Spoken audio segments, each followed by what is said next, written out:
I exposed my dad's affair with my aunt, sent him to prison for fraud, then watched my revenge shatter their perfect new family forever.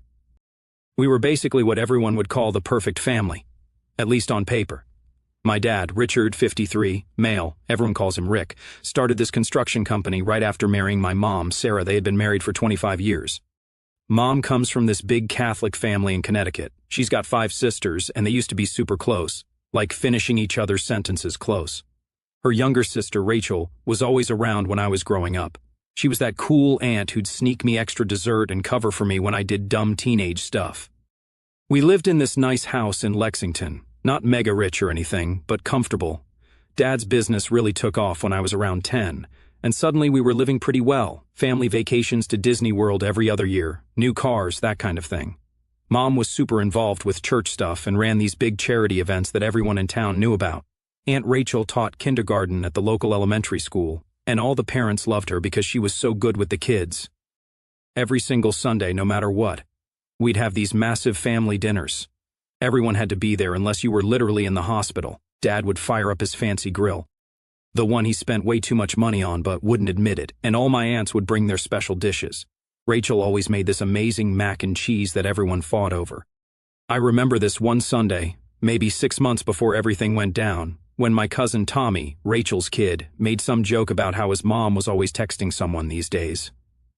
Rachel got super weird about it and said it was just work stuff. Dad knocked over his drink right after that. I didn't get the signs back then. But the day it all blew up is burned into my brain forever. It was our annual Memorial Day barbecue.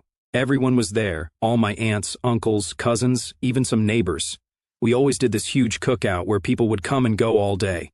Dad was acting weird the whole time, kept checking his phone and walking away to take work calls, which was strange because it's Memorial Day. What construction work is happening on Memorial Day? Rachel was late, which was super weird for her. She's usually the first one to show up to help set everything up. When she finally got there, she was all flustered, saying there was traffic on Memorial Day in our suburb. Sure. She put her phone down on the table to help carry some food out, and that's when it happened. My cousin Tommy, who was 16 at the time, grabbed what he thought was his phone. They had the same blue iPhone case. He was going to show his girlfriend some TikTok or whatever, but when he opened it, man, there they were. Hundreds of messages between my dad and Rachel. Not just normal messages either, like explicit stuff, pictures, plans to meet up, messages about how they were meant to be together and how they'd figure out a way to tell everyone soon. Tommy just lost it, started screaming at his mom right there in the backyard. Everyone came running to see what was wrong, and he just held up the phone and started reading messages out loud. I've never seen anything like what happened next. My cousins were yelling, my aunts were crying, my Uncle Mark, Rachel's husband, looked like he was going to throw up. I just stood there frozen, watching this nightmare unfold in real time. I never thought my dad would go this far. He and my mom had been my rock, my safety net, the one thing I thought I could always count on. But now my hands were trembling so badly I had to shove them in my pockets, and this strange detached feeling washed over me, like I was watching someone else's family fall apart on a TV screen rather than witnessing my own world crumble. The worst part wasn't even the screaming or crying. It was those few seconds of dead silence after Tommy finished reading the last message. Then Rachel let out this sound, something between a laugh and a sob, and everything just exploded. That's when it hit me, really hit me deep in my gut. Our family was never going to be the same after this moment. Some things you just can't put back together once they break. And my mom, God, my mom just stood there, completely frozen.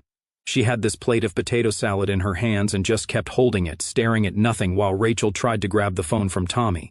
The potato salad slowly slid off the plate and nobody even moved to clean it up. That's what I remember most clearly. This glob of potato salad just sitting there in the grass while my entire family imploded. Dad tried to say it wasn't what it looked like. Classic, right? But then Rachel started crying and saying they didn't mean for it to happen. They just fell in love and didn't know how to tell anyone.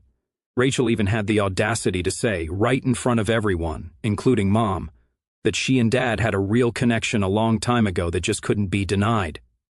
I still remember the sound Mom made. It wasn't even really a cry or a scream. Just this weird gasping noise, like someone had just pushed her underwater. Then she turned around, walked inside, went to her room and locked the door. We didn't know it then, but that was pretty much the last time she'd be herself for a long time. The barbecue obviously ended right there. Everyone left except for my mom's oldest sister Mary, who stayed to try to talk to Mom through the door. Dad packed a bag and left to give everyone space to process things. Rachel ran out crying with Tommy screaming after her, and I just sat on our back porch for hours, staring at that stupid potato salad on the ground, trying to understand how my whole life had just fallen apart in the space of like 15 minutes. The next few days after the barbecue were just weird, like this strange limbo where nobody knew what to do. Mom wouldn't come out of her room except to use the bathroom, and even then she'd wait until she thought I was asleep.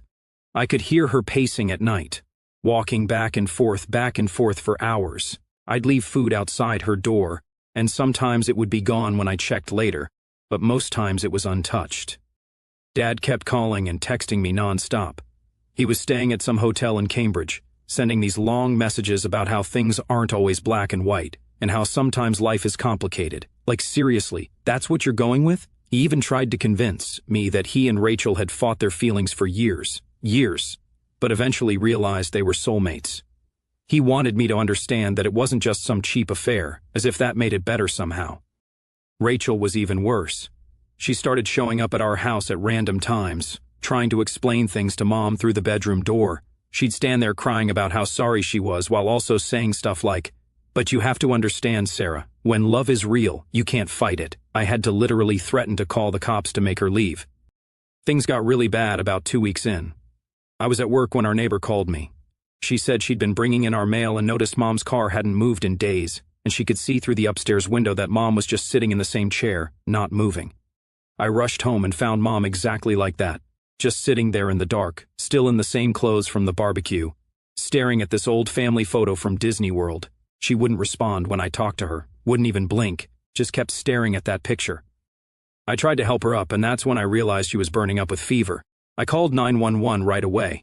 The EMTs said she was severely dehydrated and had a really high fever from a massive infection. Turned out she hadn't been taking her medications for her autoimmune condition for the past 2 weeks. The hospital was a nightmare. They admitted her to the psych ward after she had this complete breakdown in the ER, screaming about how she'd given Rachel everything, helped her pay for college, let her live with us for free when she got divorced from her first husband, even got her the teaching job at the school. The doctor said it was a severe depressive episode triggered by acute trauma. And you know what Rachel did? She actually told the doctors that Mom had always been unstable and had episodes when they were growing up. Complete lies. She even tried to suggest that maybe Mom's mental issues were why Dad turned to her for comfort. The doctor shut that down real quick, but the fact that she even tried, man. My aunts, except Rachel, obviously, took turns staying with Mom in the hospital. Mary, Patricia, Catherine, and Elizabeth all rearranged their lives to make sure someone was always there. But the damage was done. Mom wouldn't talk to anyone except the doctors. She'd just lie there crying or staring at nothing. Meanwhile, my dad couldn't care less. He and Rachel were already playing house. They got an apartment together using money from Dad's business. Rachel quit her teaching job because suddenly she was too stressed to work. They started posting on social media about starting fresh and choosing happiness. The worst part was how they started spreading their version of events around town. Rachel told everyone at church that Mom had driven Dad away by being cold and distant, said Mom was obsessed with her charity work and neglected Dad, even suggested that Mom had known about them for months but pretended not to notice because she preferred to play the victim. Tommy, Rachel's son, was having a really rough time. He was living with his dad, Rachel's ex, full-time and refused to see his mom. But Rachel somehow twisted that too, telling people that I had poisoned Tommy against her and Dad. Like, no, Rachel, pretty sure you did that all by yourself when you destroyed our families. By the end of the first month, it was clear Mom wasn't going to be coming home anytime soon. The doctors recommended a longer-term care facility, so we moved her to another psychiatric hospital. I had to pack up some of her stuff to bring there, and finding things for her to wear just wrecked me. All these normal clothes, her favorite sweater, her gardening jeans, her Sunday church dress, just hanging there in the closet like everything was fine, like she'd be back any minute to wear them again. That's when I really understood that nothing would ever be normal again. Our family was just gone, and the people who destroyed it were already moving on like nothing had happened, while the rest of us were left trying to pick up the pieces they'd shattered. Life got into this weird routine after Mom went to the hospital. I'd visit her every Wednesday and Sunday after work. The doctor said having a regular schedule would help her feel more stable. At first she wouldn't really talk much during visits, just kind of nod or shake her head. But after about 3 months, she started having good days where she'd actually look at me when I talked about my work or what was going on with my cousins. Then Rachel dropped her first bomb. She posted this whole thing on Facebook with a picture of a sonogram, not just pregnant with twins. The post was all about God's blessings and love finding a way, and how she and Dad were over the moon excited. She tagged like everyone we knew, including Mom's sisters and some of Mom's friends from church. Who does that? I found out later from my cousin Lisa that Rachel had actually gone off her birth control months before the affair came to light. She told Lisa she was hoping for an accident because she thought a baby would make Dad leave Mom. Guess she got her wish, and then some. Dad went completely nuts with the pregnancy news, started posting daily updates about his growing family, and calling the twins their miracle babies. He even had the nerve to message me asking if I wanted to help them set up the nursery in their new house. Yeah, they bought this massive place in Newton using money from his business. I was shocked at how much money Dad was getting out of that business. Like the construction business was doing okay, but not buying million-dollar houses okay. Mom's doctors had to adjust her medication when she found out about the pregnancy. She stopped eating again for a while. The only thing that seemed to help was when Tommy started visiting her. It was like she could handle hearing about life going on from him because he was hurting too. But Rachel and Dad wouldn't leave me alone. They kept showing up at my apartment unannounced. Rachel would stand there with her hand on her belly talking about how the twins would need their big brother and how family has to stick together in times of joy. The woman destroyed her sister's life and was acting like we should all be celebrating. The real crazy started when she was about 7 months along.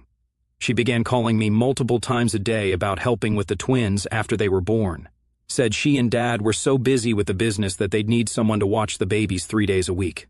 When I didn't answer her calls, she'd email me these long guilt trips about how children are innocent and how I was punishing babies for adult problems. Then the twins were born, Emma and Ethan, and Rachel started this thing where she'd send me daily pictures of them with captions like missing their big brother or waiting for Uncle James to come meet them. When that didn't work, she switched to sending videos of them crying with messages like they can feel that their family is incomplete.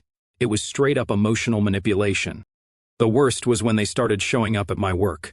Rachel would come with the twins during my lunch break, crying in the lobby about how expensive daycare was and how they needed family help. My CO workers were super uncomfortable. My boss even offered to call security a few times, but I worried that would just make everything messier. Dad tried a different approach. He started talking about making me a partner in his business. Said he needed someone he could trust to help manage things while he focused on his new family. Said he'd give me a 25% stake if I agreed to come work with them and be there for the twins. Looking back, that offer makes me laugh now considering what I know about the business. They even recruited people to pressure me. Rachel would tell people at church that I was refusing to acknowledge my own siblings and that I was letting jealousy poison my relationship with innocent children. Some church ladies actually came to my apartment to counsel me about forgiveness and family obligations. I had to switch to a different grocery store because I kept running into these people who tried to lecture me. The thing that really got me, though, was when Rachel started comparing herself to Mom. She'd say stuff like, "I'm being a better mother than Sarah ever was, and at least I'm emotionally available for my children." She even told people that the twins were lucky not to have Mom in their life because they deserve better than her instability. I was absolutely disgusted by her audacity. By the time the twins were 6 months old, Rachel and Dad had this whole fantasy worked out. They wanted me to take the twins every weekend so they could have couple time, said it would be good practice for when I had my own kids. Rachel even started telling people she was saving a room in their house for me like she actually thought I'd want to be part of their messed up little world. I kept thinking about Mom sitting in her hospital room, doing group therapy and taking her meds and slowly trying to rebuild herself, while these two played happy family with the proof of their betrayal. That's when I really started paying attention to Dad's business records. Not because I was planning anything yet, I just needed something concrete to focus on besides their constant emotional blackmail. So I started looking into the business stuff, just to distract myself from all the twin drama. But man, I had no idea what I was about to uncover. Back in college, I'd help Dad with the books during summer breaks, mostly doing basic data entry and filing stuff. I remembered seeing some weird things, but never really thought much about it. I was just a dumb college kid happy to make some extra money. But now, looking at everything with fresh eyes, things weren't adding up, literally not adding up. I started noticing these patterns in the invoices. They'd have jobs listed for way more materials than what would actually be needed for that type of project. There were also these weird subcontractor companies that kept showing up in the records. I Googled them and found nothing, like absolutely nothing, no websites, no business registrations, nothing. But Dad's company was apparently paying them hundreds of thousands of dollars for work. I still had access to most of the company's digital records from when I helped set up their network. Dad never was good with computers and apparently never bothered to revoke my access. I started downloading everything I could find, bank statements, invoices, payroll records, everything. The more I dug, the worse it got. I found these super sketchy email chains between Dad and some guy named Steve about running it through the usual channels and keeping the paperwork clean.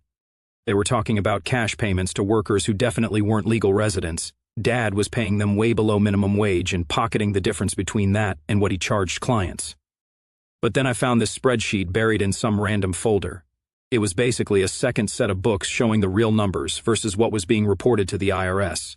Apparently, Dad had been underreporting income by millions of dollars over the years. He had this whole system of fake companies set up to make it look like he was paying for services and materials, but the money was actually just going back into his own accounts. Remember that fancy house they bought? Yeah, turns out they used some of that hidden cash for the down payment. Rachel's name wasn't even on the deed, probably because Dad knew putting her name on it would make it easier to trace the money. I also found emails between Rachel and Dad from before everything came out, talking about how they could use the business to start their new life. She was actually helping him move money around even before she officially started working there. There were these long email chains about setting up new bank accounts and transferring funds around. The whole time I was finding this stuff, they were still trying to force me to be part of their lives. Rachel would send these long texts about how the twins were growing so fast and how I was missing precious moments. Meanwhile, I'm sitting there looking at evidence that she helped Dad steal millions of dollars. The more I dug, the more obvious it became that this wasn't just some small-time tax evasion. This was a whole system of fraud that Dad had been running for years. He had fake employees on the payroll, was laundering money through shell companies, and was probably putting people in danger with all the corner cutting on building materials. What really got me was finding out that he'd started ramping up the fraud right around the time he started seeing Rachel. Like he knew he'd need extra cash to set up his new life with her, so he just started stealing more. There were these huge spikes in material costs that coincided with him buying Rachel jewelry or taking her on weekend trips that Mom didn't know about. I started keeping a detailed log of everything I found. Downloaded copies of all the bank statements showing the transfers between accounts. Found these sketchy offshore accounts that Dad had set up. He was moving money through them trying to hide it from taxes. All this time, I'd been visiting Mom at the psychiatric hospital, watching her slowly try to put herself back together. And these two were not only living it up on fraud money but planning to steal even more. That's when I realized I couldn't just sit on this information anymore. They needed to face consequences for once in their lives. I spent like a week just sitting on all this evidence, trying to figure out what to do with it. Part of me wanted to just anonymously send it all to the IRS and wash my hands of it, but I knew that wouldn't be enough. These people needed to know exactly who had brought them down and why. The final straw came on this random Tuesday morning. I was getting ready for work when Rachel showed up at my apartment at 7 a.m. Didn't even text first. She had the twins with her, both crying, and just pushed her way inside as soon as I opened the door. She looked like a mess, hadn't even brushed her hair, and started going on about how their nanny had quit without notice, probably because they weren't paying her properly. Looking back at it now, she needed me to take the twins for the next 3 days because she and Dad had this super important meeting with potential investors. When I said no, she literally sat down on my couch and refused to leave. Started crying about how they were struggling with the business because nobody wants to help family anymore and how the twins needed stability. The whole time she's talking, I'm looking at these two babies who had no idea their whole life was built on lies. I told her she needed to leave. That's when she pulled out her phone and called Dad, putting him on speaker. He started going off about how I was betraying the family and how Mom would be so disappointed in me for not helping my siblings. That was it. That was the moment I snapped. I walked over to my desk, pulled out one of the hard drives where I'd saved everything, and just held it up. Told them I knew everything about the business, the fake companies, the money laundering, the bribes, all of it. Rachel's face went completely white. Dad got real quiet on the phone, then Rachel tried to play it off, saying I was just confused about normal business practices. Dad jumped in trying to explain how complicated running a construction company is and how sometimes you have to work around certain regulations to stay competitive.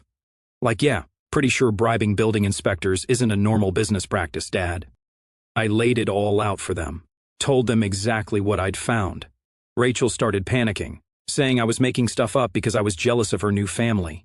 Dad switched to threatening mode, saying he'd make sure I never worked in Boston again if I tried anything stupid. That's when I pulled out my phone and showed them the email I'd already drafted to the IRS Criminal Investigation Division, complete with attachments and a detailed timeline of the fraud. Told them I also had copies of everything saved in multiple places, so even if they tried to destroy evidence, it was too late. Rachel completely lost it. Started screaming about how I was trying to destroy her children's future, how I was evil for wanting to send their father to jail. The twins were crying, probably scared by all the yelling. She grabbed them and ran out, still screaming about how I was going to regret this. Dad kept calling and texting for hours after that.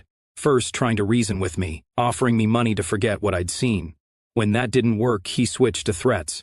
Said he'd tell everyone I had helped with the fraud, that I'd gone along with everything for years. But I had proof that I hadn't been involved in the company since those summer jobs in college. I waited until exactly 9 a.m. when the IRS offices opened, sent the email with everything I had. I made sure to detail how I discovered it and my limited involvement years ago, just in case Dad tried to drag me into it. Then I called my Aunt Mary, told her everything. She conference called all my other aunts, except Rachel, obviously. They were shocked about the fraud, but not exactly surprised. Apparently, they'd all wondered how Dad and Rachel were affording their lifestyle.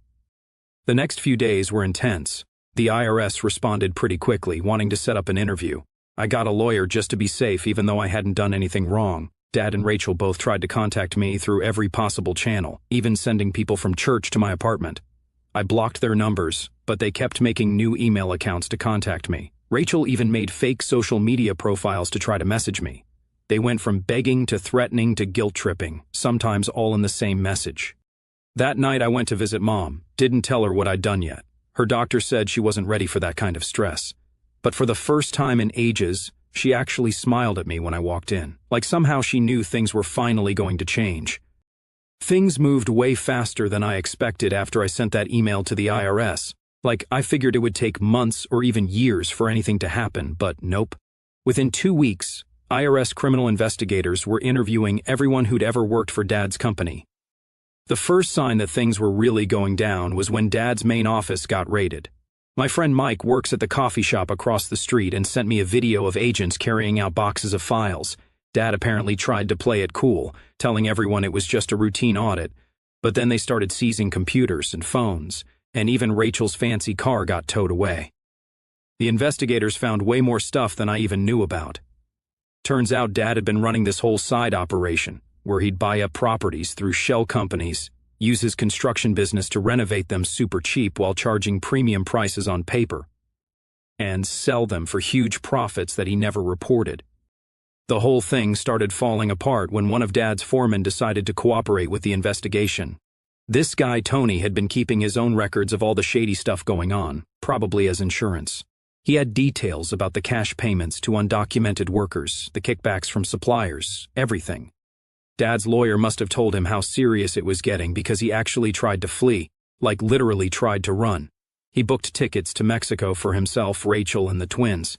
The feds picked them up at Logan Airport. Rachel was screaming so loud they had to clear out part of the terminal. The local news got footage of them being led away in handcuffs while some airport employee held the crying twins. That's when all their fancy friends started disappearing. All those people from church who'd been harassing me about family loyalty suddenly couldn't remember ever supporting Dad and Rachel. The country club canceled their membership. Their neighbors started a petition to protect property values by forcing them to sell their house. Rachel's involvement came out during the investigation, too. She'd been writing checks to herself from the company accounts, claiming they were for consulting services but actually using the money to buy designer stuff and pay for fancy hotels where she and Dad would meet up during their affair. She'd even used company money to pay for fertility treatments when they were trying to get pregnant with the twins. The prosecutors offered Dad a deal, 5 years if he cooperated and helped them track down all the money. His lawyer probably told him to take it because he signed the agreement pretty quick. Rachel wasn't included in the deal, though. Since she tried to destroy evidence after the investigation started, she deleted a bunch of emails and tried to shred documents, not realizing the feds already had copies of everything. Social services got involved because of the twins. They placed them temporarily with Rachel's ex-husband and his new wife, since they already had experience raising her kid Tommy. Rachel completely lost it when she found out. My dad's construction company obviously went under. All the legitimate employees lost their jobs, which I feel bad about. But the investigation found that most of the recent employees were actually just names on paper. Dad was claiming salaries for people who didn't exist and pocketing the money. They seized pretty much everything from them: the house, Rachel's car, their vacation place in Maine, all their bank accounts. The only reason the twins still had clothes and toys was because Tommy's stepmom, Rachel's ex, got married, went to the house before it was seized and packed up their stuff. So while Dad was sitting in federal prison and Rachel was dealing with her own legal mess, the real drama was happening in our extended family and community. This whole situation just split everyone into camps, and people I'd known my whole life started showing their true colors. My cousin Lisa from Mom's side started this private Facebook group for family healing or whatever. It turned into this whole war zone. Rachel somehow got added to it and started posting these long rants about how everyone was abandoning her in her time of need and how her children were suffering without their family support system. The thing is, the twins were actually doing really well with Rachel's ex and his wife Jenny. Jenny's a child psychologist, so she knew how to help them adjust. Tommy was even starting to bond with his half-siblings, which was pretty amazing considering how he felt about the whole situation at first. But Rachel couldn't handle seeing her ex-husband raise her kids again. She started telling everyone that Jenny was trying to replace her as the twins' mother. She even tried to report them to CPS with some made-up stories about neglect. The social workers saw right through it, though, especially since Jenny had documented everything since the twins arrived at their house. The worst part was watching Rachel try to manipulate Tommy through all this. She started sending him these guilt-tripping messages about how he was abandoning his brother and sister by not defending her to the family. Tommy ended up having to start therapy to deal with it all. His dad finally got a court order to make Rachel stop contacting Tommy directly. Then there were all these random people coming out of the woodwork claiming Dad or Rachel owed them money. Like this guy showed up at my apartment saying Dad had promised to invest in his startup. Another woman said Rachel had taken money from her to invest in the construction business. Turns out they'd been running this whole side scam getting investments from people at church. The hardest part isn't even the logistics of it all. It's watching how this has fundamentally changed who we are as people. Mom's doing better in therapy, but there's this heaviness to her now that wasn't there before. The doctors say that's normal. That healing doesn't mean returning to who you were before the trauma. It means learning to live with what happened and building something new from the pieces left behind. I don't know what our family looks like moving forward. The old version of us is gone, shattered beyond repair, but maybe that's okay. Maybe we can build something stronger from the ashes of what they burned down, something that doesn't include people who could hurt their own family this deeply, and still expect us to just get over it. The irony is Dad always taught me about consequences, about owning up to your mistakes and facing what you've done. I guess now he's finally learning that lesson himself, one prison day at a time.